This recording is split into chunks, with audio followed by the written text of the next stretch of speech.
사랑의 하나님, 우리 아버지, 귀한 시간을 또 마련해 주셨습니다. 인도해 주셔서 감사합니다. 오늘부터는 겟셋마네입니다. 그저 기록된 내용을 읽을 수밖에 없는 챕터입니다. 사람이 해석하기 참 어려운, 또 덧붙여서도 안 될 것 같은 그런 부분들을 우리가 함께 읽어 나가겠습니다. 성령으로 우리 각자의 자리에 임하여 주시고 계시를 보게 하시며 주의 가슴을 우리의 심령에 담을 수 있게 하여 주옵소서. 시종을 아버지께만 의탁드리며 예수님 귀하신 성으로 간절히 기도드립니다. 74장 겟셋마네. 제가 기도했던 것처럼 이 챕터는 그냥 읽어야 됩니다. 78장, 79장 갈바리 챕터와 다 이루었다 역시 마찬가지긴 한데 한번 같이 읽어보겠습니다.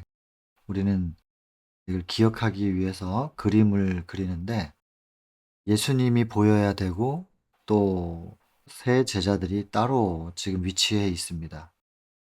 그리고 예수님과 세 제자와의 세 번의 대화, 그리고 폭도들이 예수님께로 오는 모습, 그리고 예수님을 묻고 그 장면 속에서 이제 제자들은 또 도망가는 장면은 이렇게 간단하게 그려집니다. 그리고 겟세마네 동산에서 피땀 흘리고 기도하시고 세 번의 기도 이후에 천사장이 내려오죠. 그리고 격려하고 보증하는 그 장면. 그리고 그 당시 인성의 눈에는 보이지 않았겠지만 하나님께서 함께 계셨고 같이 고통받고 계셨다는 거. 이제 그 장면입니다. 이 장면을 그려놓고 거기서 세세한 대화와 대화를 통해서 표현된 마음, 심정도 있지만 표현되지 않았던 예수님의 심정까지도 여기 기록이 되어 있으니까 그 부분을 우리가 같이 살펴보겠습니다. 하여튼 그림으로 그 장면을 보셔야 기억이 되는 거지 글자로는 기억이 잘 안 됩니다. 그 당시의 장면으로 우리 들어가 보겠습니다. 겟세마네 동산으로 천천히 걸어가고 계셨다. 이제 그런 전경에 대하여 묘사를 하고 있습니다. 그때 구름 한 점이 없었고 달은 보름달이었나 봐요. 그리고 지금 아직 명절 기간이잖아요. 유월절이 아직 안 됐어요. 순례자들의 천막을 쳐놓고 사람들이 거기서 밤을 보내고 있을 때 고요했다는 이 그려지죠. 굉장히 회화적입니다. 그 당시 장면을 그냥 읽으면 쭉 그려질 수 있도록 그렇게 기록이 되어 있습니다. 그래서 자꾸 그리셔야 됩니다. 예수님은 걸어가시면서 제자들을 가르치셨는데 마지막까지도 가르치시죠. 그런데 어느 순간부터는 침묵에 잠기시고 그리고 슬픔의 모습이 드러나십니다. 근데 예수님의 침묵 그리고 슬픔의 이유 그게 뭐냐면 하나님과의 분리를 생각만 해도 괴로우신 거예요. 그리고 또 영원히 분리될까 두려워했다. 여기 이 챕터에 보면 예수님의 두려움에 대한 이야기가 나오는데 무엇을 두려워했는지 이따 좀 확인하겠습니다. 저는 이 부분에서 이런 생각을 했습니다. 예수께서는 한순간이라도 하나님과 분리되는 것을 이렇게 고통스러워 하십니다. 또 오늘날 우리는 하나님과의 연결이 이렇게도 어렵다. 정반대죠. 예수님은 분리가 어려운 건데 우리는 연결이 어려워요. 예, 얼만큼 사단이 우리를 점령하고 있는지 아시겠죠? 예수님을 계속해서 생각하고 말씀을 암송하고 묵상하고 예수님을 의식하며 바라보며 지금도 내 오른편에 계실 텐데 지금도요. 여러분들의 오른편에 계신단 말이에요. 그 하나님을 의식하면서 살아가는 것이 왜 이렇게도 어려운지. 뭐 잠깐 의식하고 있다가도 순간 뭔가가 내 눈앞에 나타나거나 우리의 시선을 끌어당기는 유혹할 만한 것들이 생기면 새카맣게 잊어버리는 참 어렵죠. 그래서 우리는 계속해서 기도해야 된다는 겁니다. 여러분 유명한 말씀 너희는 그의 나라와 그의 일을 구하라. 그리하면 먹고 마시고 입고 모든 거 다 내가 너에게 더할 것이다. 그런 거 구하는 거는 이방인들이나 하나님 알지 못하는 사람들이나 하는 거 아니냐. 너희는 나라와 의를 구하라. 나라는 예수님이 임재해 계신 마음의 천국이고요. 그분이 임재해 계실 때 그분의 임재의 빛이 내 심령 속으로부터 발산되는 것이 의입니다. 사랑의 실천이 되겠죠. 근데 여러분 여기서 참 귀한 말씀이 뭐냐면 구하라는 거예요. 그의 나라와 의를 완성하라 이렇게 말씀을 안 하셨어요. 그의 나라와 의를 완성하면 내가 입고 마시고 뭐 필요한 것들은 나 다 더해줄게. 완성하면 더해줄게. 이렇게 말씀 안 하시고 구하라. 구하면 나는 줄 거야. 이게 얼마나 감사해요. 완성하면 주시겠다는 게 아니잖아요. 그냥 그것을 갈망하고 나라와 의를 갈망하고 그것을 구하기만 하면 우리가 필요한 건 채우시겠다는 약속인데요. 완성하면 줄게 그랬으면 이게 얼마나 부담이 되겠어요. 근데 여러분 나라와 의를 왜 구하라고 하셨느냐? 1차적으로는 그게 우리의 구원이기 때문이에요.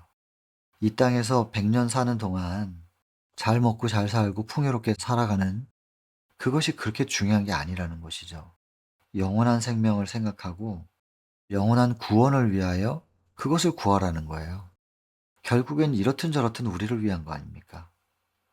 그러니까 진짜로 필요하고 진짜로 중요한 걸 구하라는 그 말씀이죠. 입고 마시고 뭐 이런 것들은 잠깐 지나가는 거니까. 영원이란 시간 속에 하나님께서 이렇게 보시면 우리가 너무 하찮은 걸로 근데 오늘의 현실 속에서 그게 하찮다고만 표현할 수 없는 인간의 입장을 또 이해를 하시는 거죠, 예수께서. 그럼에도 불구하고 안타깝게 이제 호소하시는 거예요. 입장은 이해를 하겠지만 나도 다 겪어봤으니까 나도 배고파 봤고 다 겪어봤으니까 이해는 하겠으나 영원이 훨씬 더 중요한 거 아니냐. 영원이란 시간 앞에 100년이 점도 안 되는 거죠. 거기에 그렇게 집착을 하는 거. 거기서부터 다른 세계를 좀 보라고. 그의 나라와 그의 의를 구하라. 근데 그것조차도 하나님을 위해서가 아니라 우리를 위해서 구하라고 하셨다는 것은 생각하면 생각할수록 이건 신비예요. 근데 그렇게 구함으로 천국이 이루어지려면 그의 나라가 이루어지려면 하나님과의 예수 그리스도와의 하나됨이에요. 예수님을 마음속에 모시는. 근데 그게 이렇게도 어려운 거예요, 우리한테는. 예수님은 하나님과 분리되는 게 그렇게 고통인데 우리는 하나 되는 게 그렇게 어렵고 고통스러워요.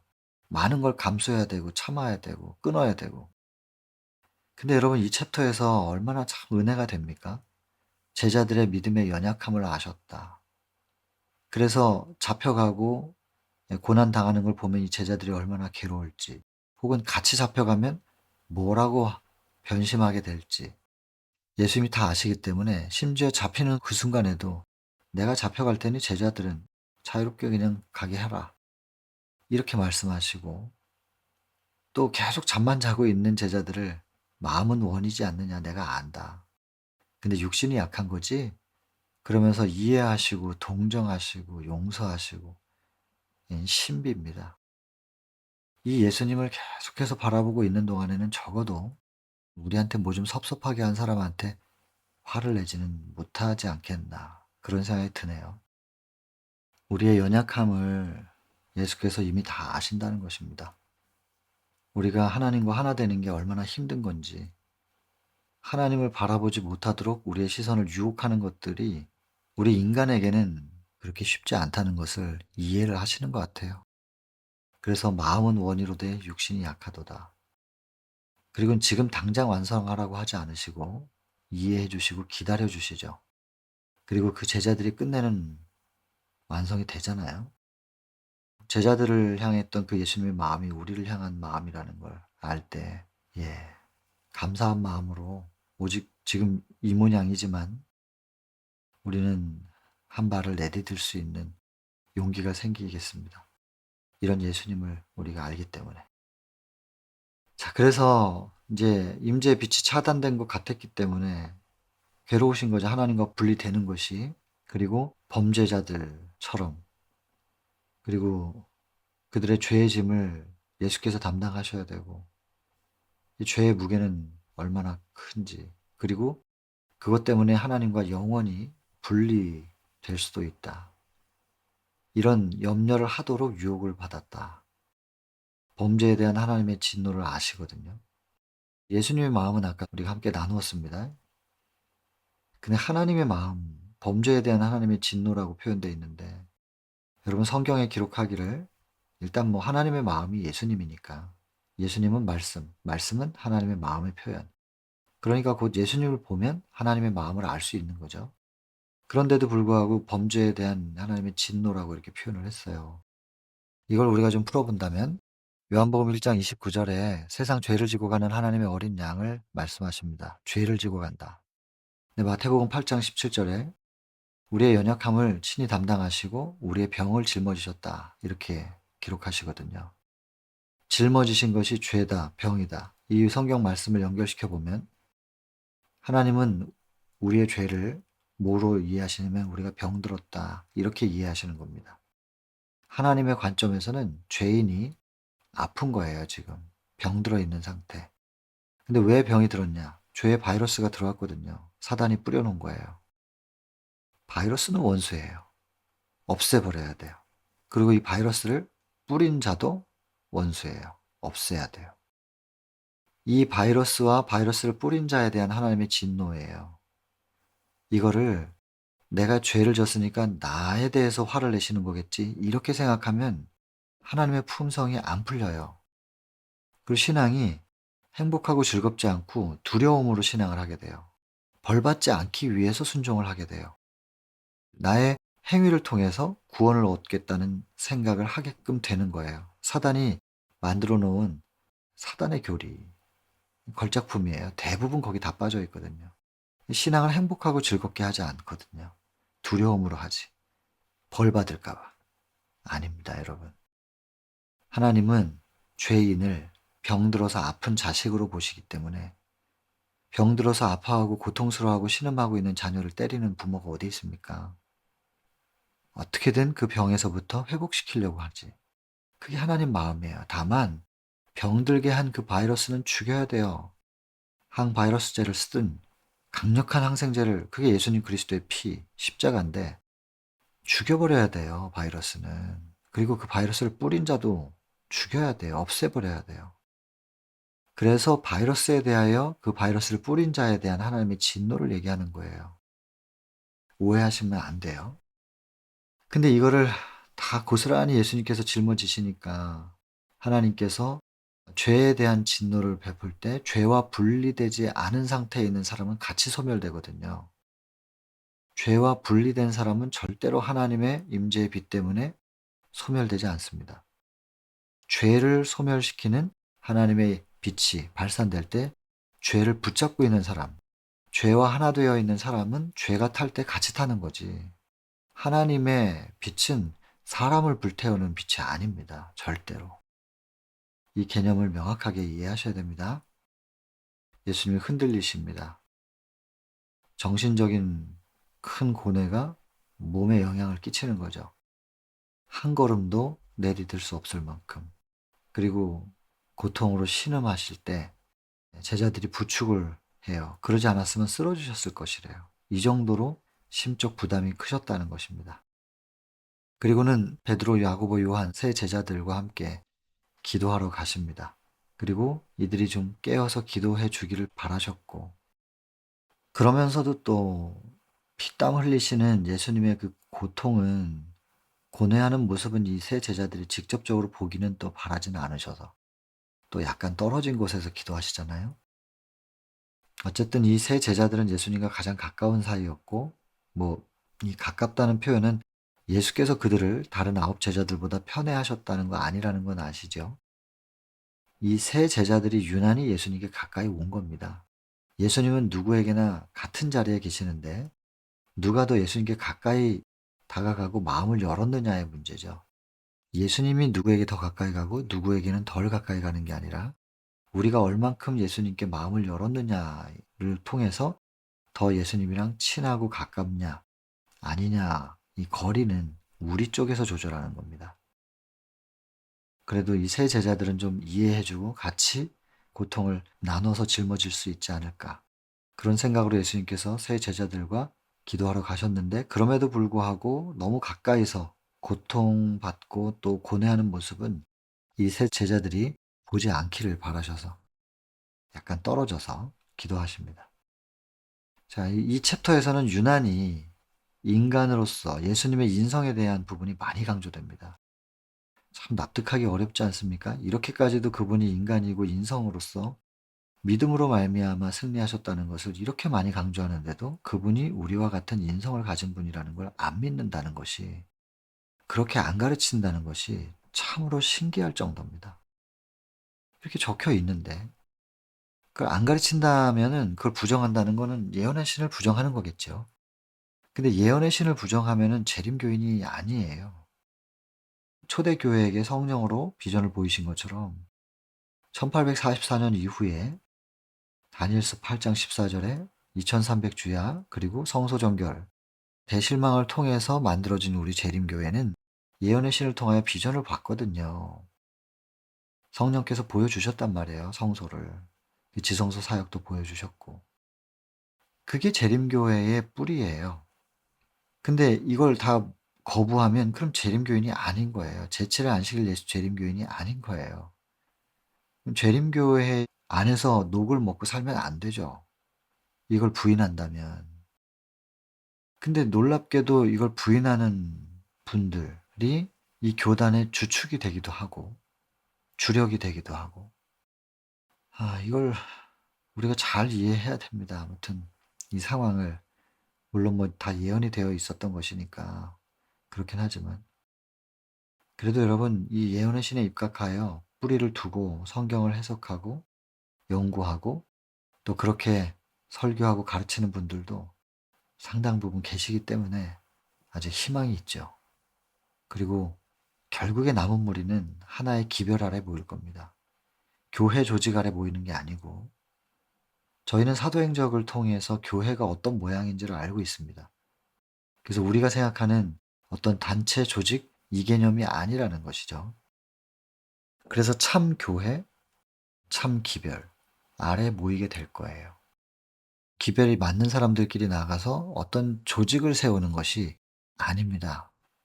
나가는 게 절대로 아니고 끝까지 남는 겁니다. 남는데 재림교회에게 주어진 정체성과 사명을 분명히 이해하고 그걸 붙잡고 나아가는 사람들이 남는 것이고, 재림교인인 것 같으나 재림교회의 정체성과 사명을 놓친 사람들이 떨어지는 거예요. 참 진리를 가진 사람들이 나가는 게 아니고 그들이 남는 거고, 그걸 가지고 있지 않은 사람들이 떨어지는 거예요. 그걸 꼭 이해하셔야 돼요. 근데 자꾸 나갔잖아요, 역사적으로. 나가서 외치고. 그거는 외침이 아니에요. 비난이지. 비난의 정신 속엔 성령이 함께 할 수 없다 그랬잖아요. 나가서 저 사람들 바벨론이야, 이렇게 말하면은 그건 비난이에요. 안에서 계속 외쳐야 돼요. 회개하자고. 그러면 그 듣기 싫은 사람들하고 분리가 되는 건데, 그건 그들이 나가는 거지 진리를 외친 사람들이 나가는 게 아니라니까요. 초대교회는 나갔어요. 나가라고 했으니까. 예수께서 명하셨기 때문에 나간 거예요. 지금 마지막 교회 안에서는 나가라는 말씀이 없어요. 남아있으라고 했지. 남은 무리여야 되는 거예요. 남은 무리. 남아있어야 남은 무리죠. 남은 무리가 아닌 사람들이 그들이 나가는 겁니다. 그들이 떨어지는 것이고, 초기 문집에 보시면 하늘 가는 길 쭉 걸어가는데 자꾸 떨어지잖아요. 그 길이 좁아서. 여러분 그거 꼭 기억하고 계셔야 됩니다. 절대로 나간 무리가 아닙니다. 남은 무리여야 됩니다. 자, 남은 무리는 예언의 신을 부정할 수가 없습니다. 재림교회 안에 남은 무리는. 그게 우리의 뿌리이기 때문에 그렇습니다. 근데 그 예언의 신은 끊임없이 우리에게 예수님이 인간이라고, 우리와 같은 인간이었다, 우리와 같은 인성이었다는 것을 계속 강조하고 있다는 것 꼭 기억하시면 좋겠습니다. 그 다음 예수께서 감당하셔야 될 이 십자가, 이 고난이요, 왜 그걸 예수님께서 피해 가실 수가 없었냐면, 이 거룩한 공의, 이거 대단히 중요한 표현인데요. 공의를 누가 만들었는가? 하나님이 만드신 거예요. 하나님 자체가 공의와 자비인 사랑이시니까. 그러니까 이 공의를 부정하면 하나님이 당신의 존재 자체를 부정하게 돼요. 하나님의 자비도 하나님 자체이고 공의도 하나님 자체이셔요. 그래서 내가 하나님이니까 내 맘대로 할 거야. 공의의 책임에서 나는 바깥에 있어. 이럴 수가 없는 거예요. 하나님이 당신 자신을 울타리를 만들어 놓고 그 안에 계세요. 왜냐하면 그게 질서기 때문에. 법을 만들었으면 우리 뭐 한국 같은 경우는 국회의원들이 법을 만드는데 국회의원이 법을 만들어 놓고 법을 안 지키면 그 국가가 제대로 돌아갈까요? 나는 법을 만들었으니까 법 위에 있는 거야. 이거는 뭐 왕권 정치에서는 그럴 수도 있겠죠. 근데 그렇다 할지라도 리더십을 잃거든요. 과거에 왕정 정치를 할지라도 왕이 법을 안 지키면 명분이 안 서니까요. 뭐 하나님 오죽하시겠어요? 공의의 눈으로 볼 때 하나님에 대하여 흠잡을 게 없어야 됩니다. 그래야 온 우주의 질서가 유지가 되는 거죠. 그래서 예수님도 거룩한 공의 아래에서 이것을 감당하셔야만 했던 것입니다. 그러면 이걸 오늘날 우리에게 적용시킨다면 우리가 이 공의 바깥에서 어떻게 구원을 갈망할 수 있겠습니까? 그러면 이 공의는 심판이네. 그리고 무서워야 되네. 공의가 주는 이 고난을 어떻게 감당하셨는지를 우리가 밑에서 보게 되죠. 이 내용 안에서. 심지어 예수님도 할 수만 있으면 이 잔을 거둬 가달라고 그렇게 기도하셨던 분인데 그럼에도 불구하고 내 원대로 마시고 아버지의 원대로 그 사랑 때문이었잖아요. 하나님에 대한 사랑과 인류의 사랑. 읽어보면 나오지만 예수님의 눈에 인류가 당하게 될 그 심판들이 쭉 보이는 거예요. 아무리 내가 힘들겠지만 내 앞에 펼쳐진 내가 다 감당해야 될 고통이 있는데 인류의 고통, 인류가 당할 고통이 같이 보이는 겁니다. 예수님의 눈에. 그리고 마지막 세 번째 기도를 하시고 나서는 결심하시잖아요.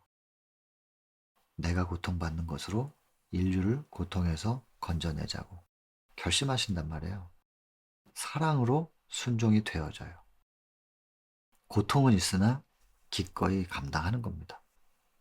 이게 돌 맞으면서 빛났던 스데반의 경지. 죽음을 두려워하지 않아요. 평안이죠. 물론 고통은 있지만. 근데 스데반은 고통도 안 느낀 것 같아요.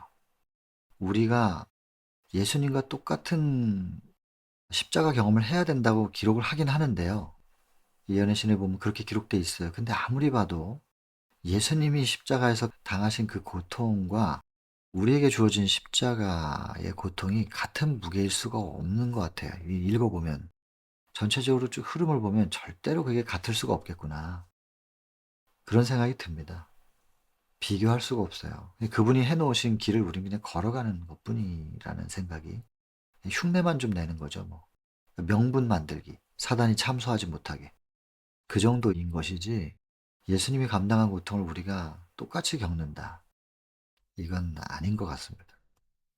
자, 하여간 이 공의의 집행, 이거는 예수님도 피해가지 못하셨는데 우리가 이 공의 바깥에서 구원을 얻겠다라고 하는 그런 구원의 도, 그런 교리는 들을 여지도 없는 것입니다. 무시하셔야 돼요. 그러나 그 공의를 예수께서 감당하셨고 우리는 그 감당하신 예수님을 믿는 믿음으로 그것을 감당하기 때문에 사실 우리가 예수님이 공의 때문에 겪으신 고통을 고스란히 똑같이 겪지는 않을 겁니다. 근데 그건 제 생각입니다. 근데 제가 여기서 전체적으로 읽어보면 그냥 흉내내기 정도겠구나. 그렇습니다. 그리고 또 한 번 인성으로 또 나옵니다. 인성으로서 흑암의 세력과 투쟁을 견딜 수 있을까라는 두려움. 내가 인간인데 지금 신성을 쓸 수 없는데 인간으로서 사단의 세력과 싸워 이길 수 있겠는가? 이 두 번째 두려움입니다. 분리, 하나님과의 분리에 대한 두려움, 그리고 인간으로서 감당할 수 있을까라는 두려움, 두 번째 두려움이죠. 나중에 세 번째 두려움이 나옵니다. 제자들 때문에 그들이 견뎌낼 수 없을까봐. 예수님의 두려움의 세 가지는 이겁니다. 근데 두 번째 거, 인성으로서 승리하셨잖아요. 우리는 승리하신 예수님을 믿는 믿음으로 우리도 연약한 인간이지만 승리할 수 있다는 거. 안 될 것 같다고 생각하면 그것 때문에 못 믿는 건데요. 그냥 믿어야 됩니다. 될 것 같든 안 될 것 같든 그냥 믿어야 됩니다. 믿으면 그 다음에 믿음의 열매는 그분들이 판단하실 겁니다. 우리는 그냥 무조건 믿어야 됩니다. 믿고 나아갈 뿐이죠. 안 될 것 같으니까 못 믿는 거예요. 그리고는 요 정도는 할 수 있을 것 같은데 그 정도 선을 만들어 놓고 그걸 위해서 열심히 노력하는 것은 믿음이 아니에요. 그거야말로 행위의 의지. 근데 "예수님처럼 될 수 있습니다."라고 말하면 그걸 행위의 의라 그래요. 인간이 어떻게 예수님처럼 행할 수 있냐? 어떻게 인간이 예수님처럼 완전할 수 있나? 그러면서 완전주의자라 그러고 율법주의자라 그러고 행위의 의라고 이렇게 비난을 하는 거예요. 율법을 만드신 예수님을 율법을 파괴하는 자라고 비난했어요, 이스라엘이. 똑같은 경우예요. 예수님처럼 될 수 있다고 예언의 신에 돼 있어서 그렇게 우리가 믿자 하면 그걸 가지고 완전주의라 그러고 그걸 가지고 행위, 율법주의, 행위의 의를 주장한다. 이거 말이 안 된단 말이에요. 왜냐면 안 될 것 같으니까 그렇게 비난하는 건데 안 될 것 같다고 해 가지고 낮추는 거죠, 기준을. 요 정도 할 수 있을 것 같아. 어느 정도 가능할 것 같은 기준을 정해 놓고 그거를 해서 구원받겠다고 하는 게 행위의 의 아니에요? 뭐가 행위의 의냔 말이에요, 도대체. 뭐가 완전주의고. 생각 잘 해 봐야 됩니다. 다시 말씀드리지만 말씀에 이렇게 기록되어 있으면 그냥 믿는 겁니다. 다만 그 믿음의 열매는 그분들이 판단하실 겁니다. 그 결과적인 열매는 우리가 신경 쓸 바가 아니에요. 우리는 포도나무에 어떻게 붙여져 있을 것이냐, 연결돼 있을 것이냐만 생각하면 돼요. 열매는 가지가 맺게 하는 게 아니고 나무가 뿌리로부터 양분을 받아들여서 심지어는 자기 자신을 세우는데도 그 양분을 하나도 안 쓰고 자기 자신을 세우는 거는 농부가 세워진 하나님 아버지가 세우신 지주대에다가 기대 가지고 믿으시고 믿음으로 기대는 거예요. 그리고 빨아들인 양분은 전부 다 열매 맺는 데만 써요. 가지에게 보내 가지고. 그러니 열매는 나무가 보내주는 양분에 의해서 생기는 거예요, 연결만 돼 있으면. 그러니까 우리가 신경 쓸 건 어떻게 하면 잘 연결돼 있을 것이냐만 신경 쓰시면 돼요. 그리고는 끝내 그냥 믿는 거예요. 열매가 맺혀질 거야. 예수님의 인성과 같은 열매가 맺혀질 거야. 믿는 거예요. 그 결과는 믿어 놓고 지금 일단 붙잡고 늘어지는 거죠.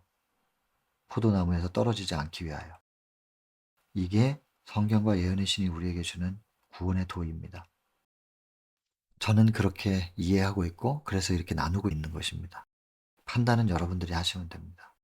그리고 기록되어 있는 내용으로 점검하시면 되는 것입니다.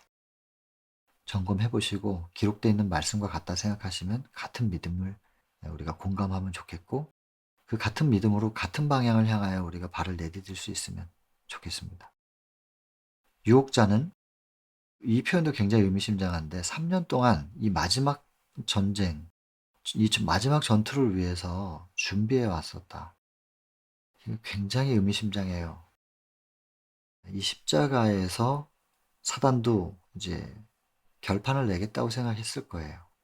그래서 이게 만일 사단이 실패하면, 만일 그리스도께서 실패하시면 요 경우의 수가 정해진 게 아니고 만약 이렇게 가정법으로 좀 표현이 됐잖아요. 그래서 이제 예수님을 떨어뜨리려고 유혹을 하는 거예요. 사단의 주장이 여기서부터 이제 사단은 그러면서 쭉 밑으로 나옵니다. 예수님은 다시 한번 하나님에게서 분리되지 않을까 하는 두려움을 느끼십니다. 근데 사단은 이렇게 말해요. 이렇게 두려워하고 있는 걸 잘 알아요, 사단이. 예수님이 두려워하는 것을 알아요, 사단이. 그래서 뭐라 그러냐면 너 이렇게 하면 네가 지은 죄도 아닌데 인간의 죄를 뒤집어쓰고 보증인이 된다면 하나님과 당신은 영원히 끊어지게 될 거라고. 예수님이 제일 두려워하는 거 이거거든요. 그 다음에 하나님과 분리된 너는 끝내는 어떻게 되느냐. 사단의 왕국에 나의 나라에 동화될 것이다. 아, 이거 무서운 표현 아니에요? 하나님과 분리된 상태에서 인간이 어떻게 버틸 수 있냐 이거예요. 이럴 땐 또 인간이라고 인정하는 거예요, 사단이. 근데 십자가에서 예수님께서 인성으로서 완성했다. 그러니까 그땐 또 억지를 쓰는 거죠. 당신 속에서 신성을 썼는지 인성으로만 했는지 그걸 우리가 어떻게 알고 어떻게 믿습니까? 이러면서 그냥 억지예요, 억지. 뻔히 다 아는 내용인데 그냥 억지를 부리는 겁니다. 근데 이 또 억지 같은 논리가 그 중심을 보지 못하는 피조물들이 볼 때는 그게 또 먹혀요.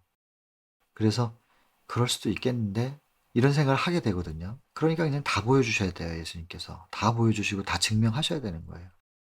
더 이상 그럴 수도 있겠는 데가 없어요, 이제는. 없어지면. 확실하게 증명되면 그때 이제 끝나는 겁니다. 대쟁투가 끝나죠. 자, 그래서 사단의 왕국에 동화될 것. 끝내는 사단의 왕국에 내 나라에 동화될 거야. 너도 죄에 물들게 될 거야. 그러면 어떻게 하나님과 하나 될 수 있겠느냐? 다시는 그렇게 될 수 없다. 그리고 네가 이렇게 많은 걸 감수해도 그걸 통해서 얻는 게 도대체 뭐냐는 거예요. 선택된 백성들은 이렇게 거절하고 제자들은 다 도망갈 거고 그 중에 하나는 또 배신해가지고 유다 얘기죠. 도대체 뭘 얻을 수 있다고 이렇게 감내하고 견디려고 하는 것이냐. 포기하라는 겁니다. 포기하라.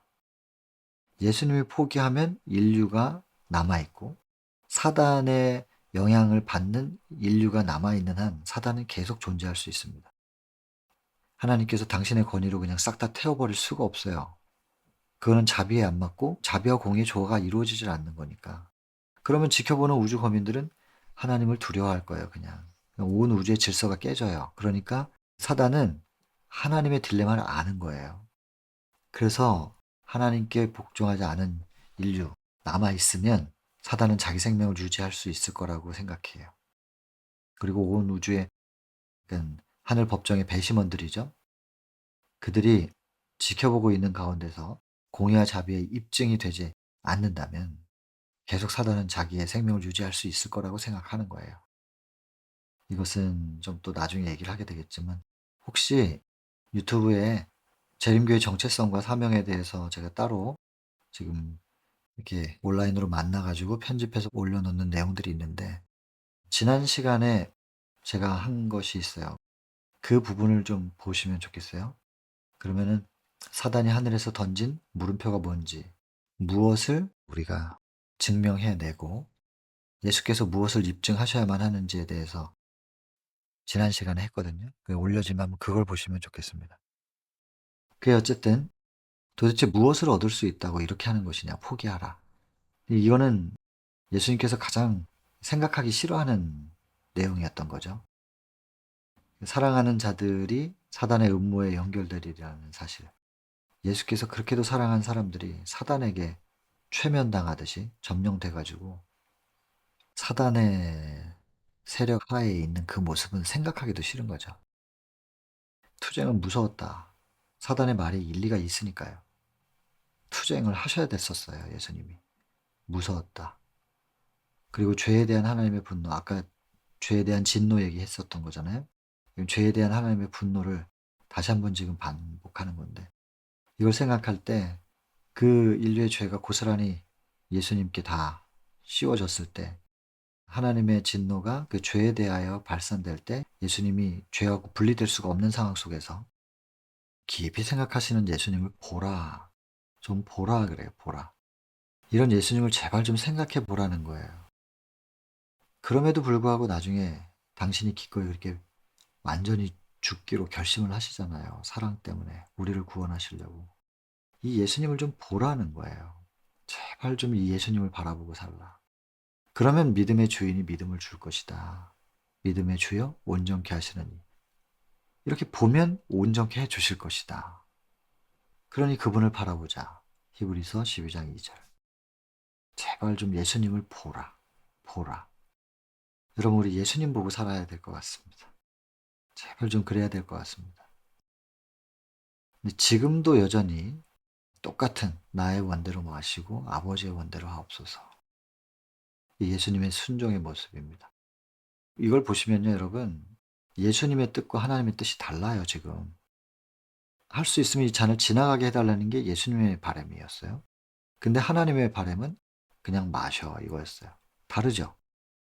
이게 죄예요? 죄 맞아요. 본성의 죄.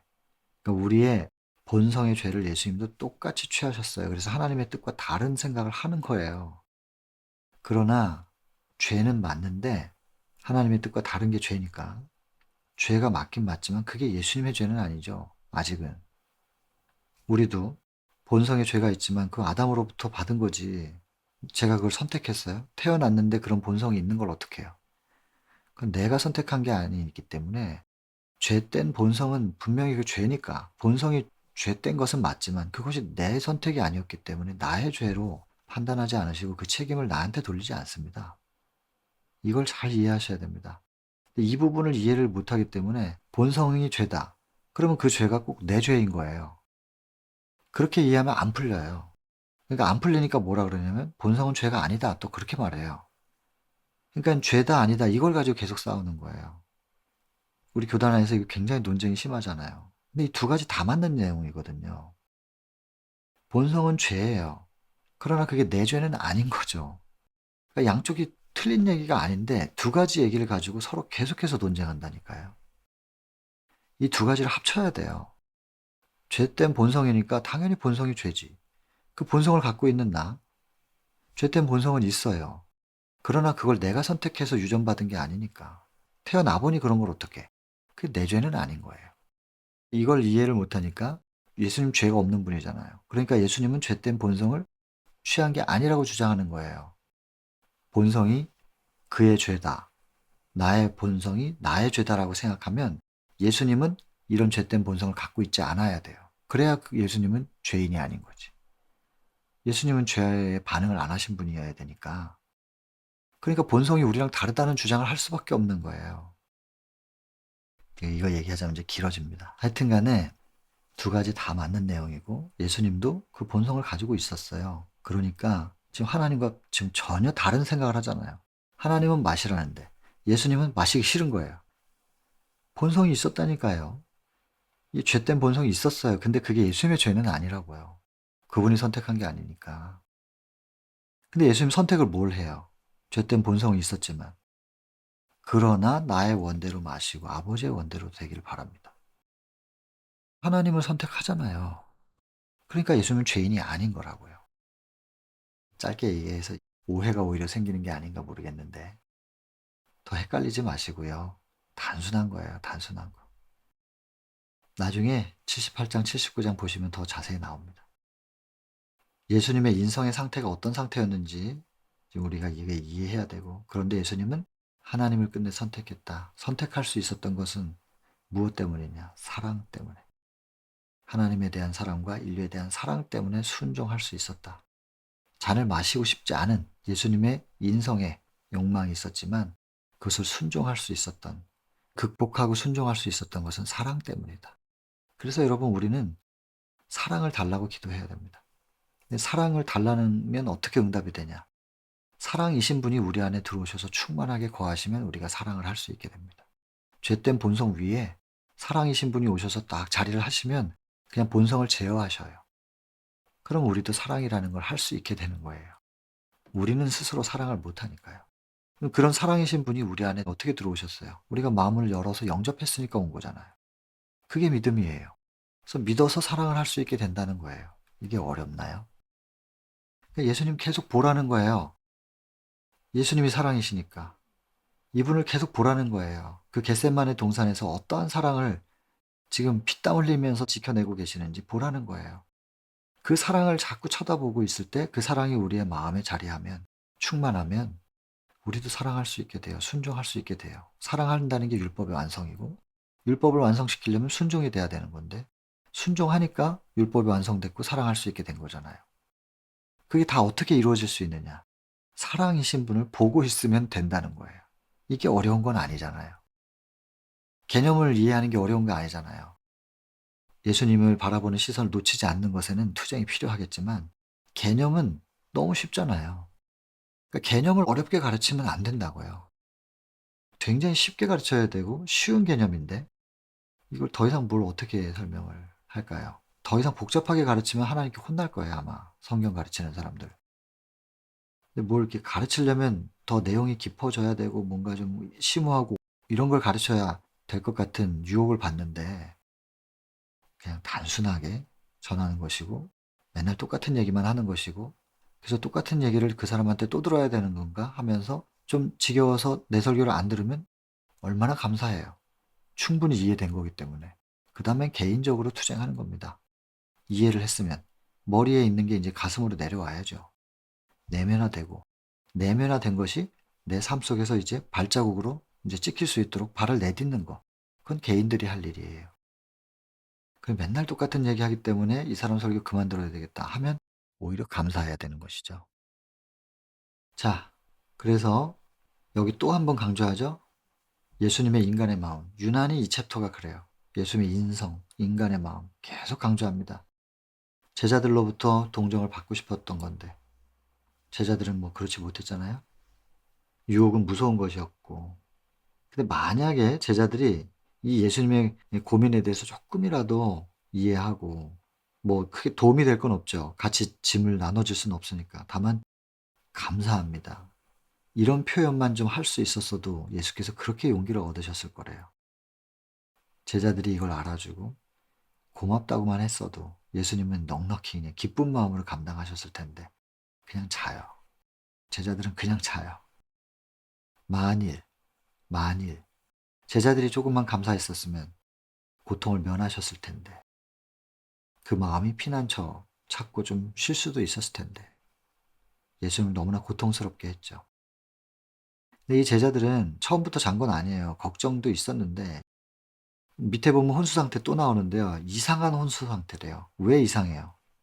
아니, 그렇게까지 피곤하지는 않은 건데 왜 이렇게 정신을 못 차릴 정도로 혼수 상태에 빠져요?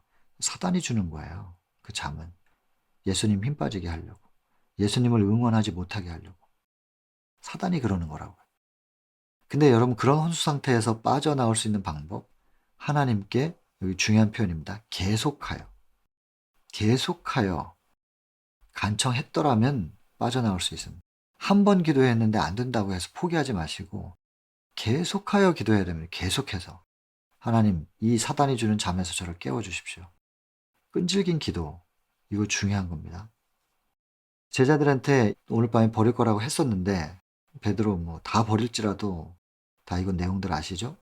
그렇게 장담했었던 베드로, 요한, 야고보 이 사람들은 적어도 그러지 말았어야 되는 건데 자고 있다는 얘기죠. 그 다음에 그들의 연약함 그러면 좀 괘씸할 수도 있잖아요. 근데 그들을 동정하세요. 아이고 얼마나 피곤한가. 사단에게 점령당해 있는 사단에게 눌려있는 이들이 얼마나 고통스러울까. 오히려 예수님이 당신의 고통을 뒤로하고 지금 제자들을 이렇게 동정하신다는 것입니다. 그리고는 두려움이 또 하나 나옵니다. 예수께서는 당신이 배반당하여 죽임을 당하심으로 그들에게 임할 시험을 예수님이 돌아가시면 제자들이 당면하게 될 시험을 견디지 못할까 봐. 그래서 두려워하신다는 겁니다. 예수님은 전적으로 이런 분이에요. 인간 관계 속에서도 제자들과 같은 이런 사람들이 주변에도 있을 거 아니겠어요?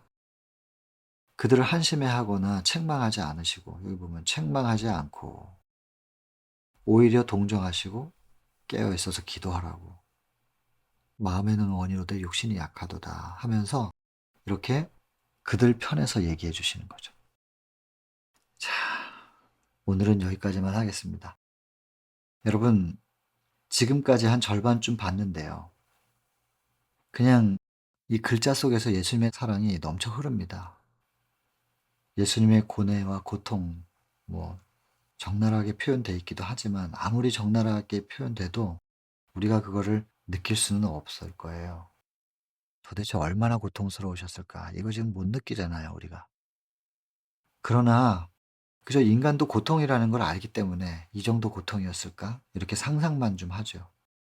내가 살아오면서 겪었었던 최고의 고통을 이 장면에다가 이입해가지고 생각을 한다 할지라도 그거를 극복하신 예수님의 사랑은 차고 넘침이 있습니다.